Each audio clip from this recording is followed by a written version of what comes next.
下半年嘅運程，甲申月裏邊咧，有啲生肖咧係要小心啲嘅。老虎、豬去日本的話咧，新歷10月就真係唔好去。有高溫就會有水災，大災之後必有乜嘢咧？大意擇火格，按照大趨勢去行，你永遠冇錯。冇咗份工，得罪上司啦、小人啦、擺烏龍啦、吃苦水啊！最近有個最大嘅風險性嘅。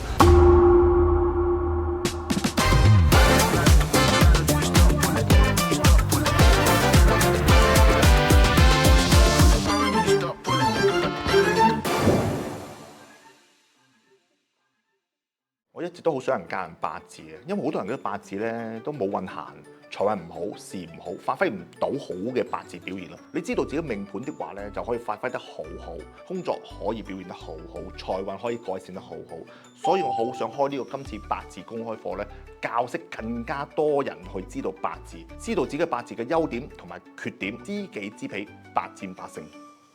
Hello， 大家好，歡迎來到我們正紅八字大叔和我們風水說道共同創辦的這個特別節目，我們的這個下半年的運程的一個分享啊。那麼其實，在上半年呢，我們的正紅師傅啊，已經非常精準地預測到，我們就是在日本會真的會發生這個地震哦。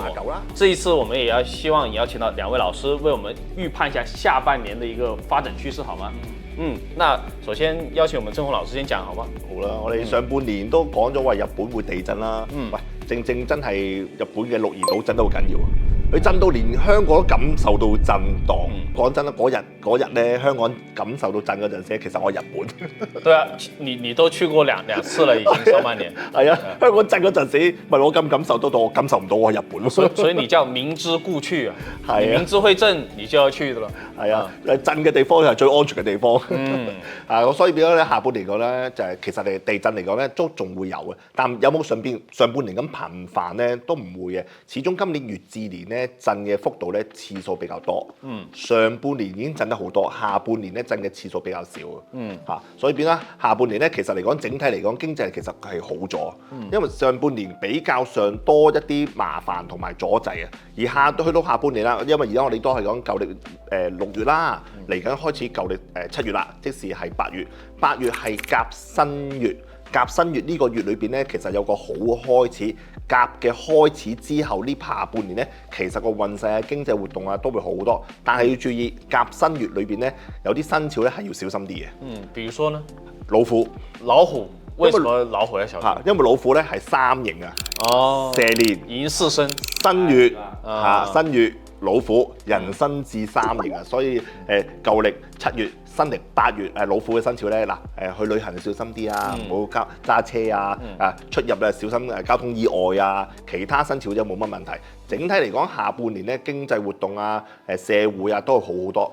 另外就去到9月啦，舊歷9月喎，即係新歷10月，嗰個係丙戌月。丙戌月因為會有好多木火嘅情況之下咧，生落個戌土啊，戌土令到呢個土咧會土焦啊，土焦咧代表土代表中央喎，即是丙戌月會好多腸胃病啊。喂，記唔記得我哋好似日本有個病毒嘅諾如病毒啊？就會喺呢個丙戌月，即係新歷10月裏邊咧，日本又再爆發呢個腸病毒啊！所以大家如果去日本的話咧，我建議係新歷10月就真係唔好去啦。因為嗰段時間咧會比較高危，同埋腸病毒會比較嚴重啊。其他月份咧會比較好啲啦，就甚至去到賀月去到亥沖至呢個月份，屬豬嘅人士會比較差啲。去旅行的話咧都係唔好去啦。咁啊平平淡淡喺香港啊，喺翻自己本土裏邊咧消費就更加之好啦。咁啊整體成個月裏邊咧係小心啲嘅月生肖嚟講，係虎係舊歷7月。新歷8月小心啲，豬去到亥月10月，即係新歷11月小心啲。整體嚟講，全部嘅人咧，丙戌月即係新歷10月咧，就日本就唔好去啦。好，感謝正紅師傅這麼詳細的講解啊，還對應了生肖。那師兄有沒有什麼可以補充呢？正紅師傅講嘅呢個乙巳年嘅天干地支咧，我覺得係非常之詳細嘅。咁咧，除咗話通過天干地支去睇咧，我哋按照流年嘅卦象咧，叫做擇火格啊。咁咧，亦都可以睇到今年咧，其實係好多嘅土焦嘅情況啦，火旺嘅情況啦。咁我哋想講下咧，大家有冇感覺到今年呢個雜火格呢個旺嘅情況咧，係令到大家覺得呢個夏天啊，比往年啊都要熱㗎，即係呢個大火之年啦。咁啊，因為你知啦，巳係丙戊庚啊嘛，係好大嗰啲火，同埋一啲水都冇啊。係啊，一啲水都冇嘅。咁但係你話一啲水都冇嘅情況之下，咁大火我哋仲會有啲乜嘢咧？亦都會有啲大嘅風暴會過嚟。風暴是金融風暴還是真的風暴？唔係，就好似香港啱啱經歷過嘅颱風，係啊，8號風球啦、10號風球啦。因為呢啲咧係有高溫就會有呢種水災，因為佢兩個係兩個極致陰陽嘅配合而存在嘅。咁我哋會見到接落嚟喺下半年啦，尤其係我哋南方嘅下半年，其實都係好熱嘅時候嘅。我哋會見到好多嘅洪災啦、水災啦、颱風嘅災難啦，會比往年都大嚟襲擊到我哋呢邊嘅。咁呢個我當然相信好多人可以去諗辦法去避到嘅。咁但係咧難避係咩咧？我都係啱啱病完好返。因為咧有大災之後，必有乜嘢咧？大疫係啦，必有大疫情。我相信接落嚟咧，尤其係啲大火啦，對於金啦，譬如話喉嚨氣管啊、肺部嘅疾病啊，佢嘅影響係會比較大嘅。咁其實我已經係先行者嚟㗎啦，係啦，你已經打了這個預防針啦，我已經中咗招啦，已經中招啦。係啦，因為我自己嘅呢個火亦都係。即係話我要啫，但我唔要到咁強嘅火嘅，係啊。當我係入到呢個夏天，入到呢個乙巳年嘅時候，自己頂唔順。即係我呢幾年冇病過㗎，咁就係呢次我病咗1個禮拜，打咗針。即係一去到未月呢個燥火咁啊，即係就火燒喉嚨啦。冇辦法，如果有少少水我都得，有少少水我都可能潤一潤佢，而家冇辦法。所以師兄提到的這個屬金的啦，就是肺部啦、呼吸道。容易生病，同埋咧腸胃都係嘅，對，然後腸胃嘅疾病都會好多嘅接落嚟，尤其係大腸啊，沒錯，大腸屬根啊嘛，沒錯，就像剛才鄭紅老師也講嘛，就是丙戌月，係啊，所有人都要去注意這個諾如病毒的一個影響，它也是直接攻擊到我們的消化系統。其實下半年都係咁嘅，我哋可能會再接落嚟一波大嘅。呢個叫做唔係話疫情啦，即係大嘅一種流感啦，會再過嚟嘅，所以大家真係要提前去保護好自己嘅免疫力。即係有個好嘅免疫力嘅話，就算嚟你都好快好。沒錯。那剛才兩位老師呢講了有這個地方性出現地震啊，或者說這個水災啦、風災的一些風險，還有身體上面的一些問題。那比方說下半年了，有人想要換工作、轉行，或者說重新選擇一些賽道去投資。哪一些方面會比較好呢？投資個方面咧，下半年咧都係一啲科技股或者係屬火嘅行業，尤其是咧係啲汽車股啊，因為今年係乙巳年啊，巳咧係驛馬啊嘛，即係交通工具啊，所以今年咧係電動車下半年咧會更加之好，甚至乎係出電池嗰啲公司咧都會對新能源係啊，新能源啊、電池啊、鋰電池啊、汽車股啊，咁啊對於呢啲板塊裏邊咧都會特別興旺同埋特別多。當然啦，我同大家講過咧，今年個叫做澤火格嘅呢個卦象咧，其實就係好多嘢要革新嘅，好多嘢要變革嘅。上半年嘅時候我都話大家要睇定啲咧。點解上半年咧？因為呢個月喺度咧就比較好似條蛇咁波動比較大嘅。去到下半年嘅時候咧，入翻呢個卦嘅時候咧，呢個卦係靚，好靚嘅卦嚟㗎。我哋話咧第6二爻咧，佢係陰爻。9五爻咧，佢係陽爻，即係陰陽匹配嘅話咧，其實成個卦象係一個好穩定嘅。只要你唔係好急去猛打猛衝，按照呢個趨勢，因為呢個澤火格係按照大趨勢去行，你永遠冇錯。就好似乜嘢叫大趨勢咧？就好似依家嗱，火亦都代表咗一種革命同埋戰爭嘅。你見到中美嘅呢個貿易戰，當你係仲做緊啲比較中低端嘅貿易嘅時候，你唔係呢個大勢所趨，你仲諗住硬住嘅頭皮去等住特朗普去減咗你關稅咧，冇可能。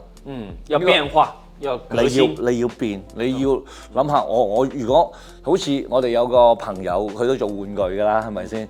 佢話原先我都出口美國嘅，但係我知道我而家冇辦法啦，我要唔可以做呢個貿易啦，我轉咗做咩咧？做 pop mark。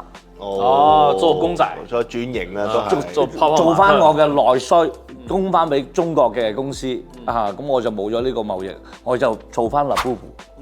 係啦，咁其實就要順應呢個潮流。咁但係呢個係咪亦都係火咧？化工材料亦都係火。咁當然我係覺得新能源新科技呢個絕對係冇錯嘅，走唔甩㗎啦。咁啊，我哋因為呢個月字咧，亦都代表咗火，代表咗革同埋即係戰爭一啲軍工方面嘅嘢啊，亦都會有。你見到我哋其實今年係好多衝突嘅，見到阿拉伯嘅世界啦，見到我哋北方嘅北約啊、俄羅斯啊各種嘅擦槍走火啦。其實呢方面進入咗九次離火之後，接落嚟呢幾年都係火咁旺啊！我相信係啊，變成咗常態。大家要對於呢一方面要留意，尤其係有啲人咧話想去中東度去行下或者去旅遊，我都覺得要特別注意嘅。沒錯，好，感謝師兄這些提醒啊，因為我有一個朋友嘛，其實他最近有些焦慮的，他們的公司現在大規模裁員了，他問我能不能夠告訴他有沒有一些方法？那我就說，我不如問問兩位師傅啦。就是比方說正紅師傅有沒有一些客戶，他說：哎呀，我要被裁員了，有什麼辦法能夠保住這份工作？最近期咧，我個客咁啊，都喺啲金融機構做啦，咁啊都即係已經係有信息，即係有啲風已經講緊係裁員，吹風啦，吹風嘅係啊，所以變得咧，我又問我有咩方法可以保住個位啦，嚇咁啊，我又教咗擺風水擺件啦，咁啊，但係呢個真係好因應個人嘅，咁啊，如果因應個人的話咧，如果喺今年嚟講咧，最好擺條龍啦。擺條龍嗱，即係咩生肖都好先嚇。如果唔係生肖屬狗的話咧，嚇擺條龍嘅嚇。另外咧就擺翻4支右手邊嘅文昌筆。文昌筆就如果你話擺毛筆咧，就比較張揚啲啦，就可以擺4支紅色嘅筆。話說我教咗呢個客嘅上個月嘅事啫，教咗呢個客裏邊咧擺張台裏邊咧，將條龍咧仲會擺升高啲喎，即係喺左手邊升高啲，文昌筆咧低少少，咁啊4支紅色嘅筆嘅情況之下咧，令到佢個份工作咧保得住，有20個人去個部門就裁咗15個，哦，他就留下來了。佢其中5個裏邊留低，因為嗰段時間咧未裁嗰陣時咧，佢簽咗張大單。簽咗大單嘅情況之下，保住咗，係啊，因為事關喂呢個時間真係簽大單已經好難。所以咧，其實嚟講，如果某啲客戶咧個八字裏邊因應佢嗰個情況之話咧，其實都可以有啲風水擺件咧，可以即係補一補嘅。感謝盛紅師傅講了這麼詳細的一個佈局方法啦，怎麼樣佈局我們的這個青龍，還有我們的文昌筆。那如果大家想要更多的了解正紅師傅，可以為大家怎樣去佈局呢？可以關注八字大叔正紅的這個頻道。那他們這個頻道裡面呢，會有更多月度運程以及風水佈局的方法。那現在呢，我想問回師兄了。那剛才正紅師傅說，除了屬狗的人以外，那屬狗怎麼辦？咁我好中意用嘅咧，就係一個叫做官印嘅嘢。官印係啦，即係因為官咧，亦都代表咗我哋嘅一啲事業方面啊，代表咗我哋嘅地位方面嘅一個發展啊嘛。如果係有個印咧，亦都代表咩咧？我哋嘅保護。任何一個人冇印就冇乜保護神嘅，我希望大家有個貴人力㗎嘛。係啊，所以個官印咧，通常咧我都會建議大家咧可以刻個自己個名喺上面，有翻力量啲嘅擺喺你嘅左手邊作為你嘅青龍位，係啦，咁啊永遠冇錯嘅，青龍永遠係要見高嘅。咁咧嗱，我哋有時候冇咗份工啦，可能會得罪上司啦，有小人啦，有人業績不好啦，係啊。有客戶唔俾飯我食啦，咁投訴啦，係啊，我哋好多人話呢啲兇險嘅嘢咧，我哋叫做白虎。哦，白虎。我講嘅白虎同你認知嘅白虎一定係唔一樣嘅。我講嘅是4零壽嘅白虎。係啦，明白嘅。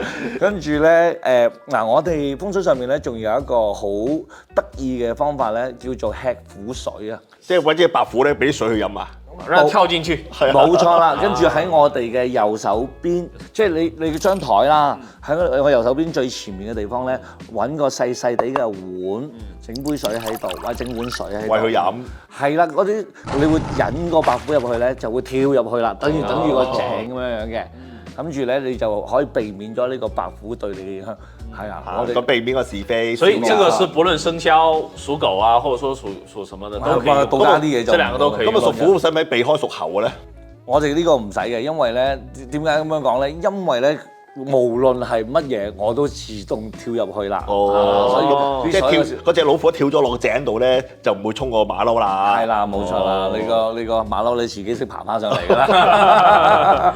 所以即係使唔使側邊整棵樹咁樣？咁啊，當然啦，你話係咪可以兩個一齊去佈置咧？我覺得咧風水嘅佈置咧，其實係可以疊加嘅。我有時候同啲客戶講啊，如果你真係咁擔心嘅話，咁咪都用咯。對，佛家的也好，道家的也好，甚至於易經的密宗的，我覺得有效都可以用。我覺得任何嘢都得㗎，只要靈就得㗎啦。同埋亦都要提醒下，只要一樣嘢咧，擇火格嘅年份有兩樣嘢係要注意嘅。要注意桃花。唔係男字，男人的男。男係屬火嘅。哦，南方嘅南。南方的南。係紅色嘅紅字。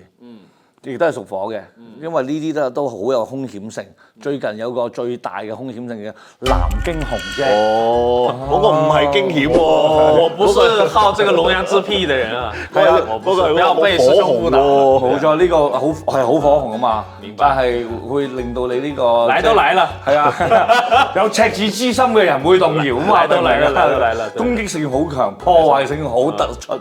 沒關係，我見唔到張相得㗎啦，張相入邊冇自己份 OK 嘅，還是比較正常的。那我覺得這一期節目呢，我對大家的幫助真的很大，又有風水了，又有行業預測了。那作為我自己呢，我真的有一個問題想請教兩位師傅了。比方說到下半年呢，就是馬上又快過年了嘛，那家裡面又會催啊，什麼時候帶一個媳婦回來呀？我想問一下大家有沒有催旺桃花的秘籍？咁旺咁啊，桃花就係個人桃花啦、姻緣啦，或者事業啦，事業都要桃花噶嘛。好似啊風水師兄咁啊，都要多啲桃花啊嘛。係嘅，多啲粉絲噶嘛。如果事業講情桃花位，今年嘅桃花位咧東南位。咁啊東南位嗰個擺嗰個水晶樹啦，咁啊增加個桃花運同埋個人嗰個魅力啊，咁啊令到自己嘅氣場咧都會多咗姻緣啊。嗱，我啱先講開就係卦象嘅，咁我就亦都同你講下點樣可以運用一個卦象去整幅相，咁你就會覺得佢好開心，同埋個即係幫你嘅人啊，桃花人緣都會比較好嘅。揾一個背景係背景上面咧，天藍嘅天空，大晴嘅天空，跟住咧，大晴天係啊，跟住咧你着住件紅色嘅衫。係啦，跟住咧你就揾一個好朋友，或者你係一個你想愛慕嘅對象，係啊，或者你係一個覺得同佢有翻咁上下叫做交情嘅人，一齊去影張相。點解咧？上面有天，你着住件衫係紅色，天火同人。又這個有點意思喎。係啊，咁你形成一個卦。咁啊，如果亦唔得閒，就我影張相 P 落得唔得咧？係都可以，但係你自己一定要係真咯。個朋友可以，我真的要穿紅色衣服，然後找一個朋友。好，那感謝兩位師傅帶來的這一個轉運秘籍啦，以及下半年的運勢的這個分析啦。但是呢，請觀眾謹記啊，我們這一些內容就是大的方向了，但每個人的命格、環境、機遇都是有所不同的，所以的話，大家想進一步的去了解自己個人命運呢，還要結合自己的情況來規劃。就算當前遇到不順，也千萬不要灰心，因為我覺得師兄之前講過一句話，對我很有啟發，因為最強大的風水永遠是我們自己。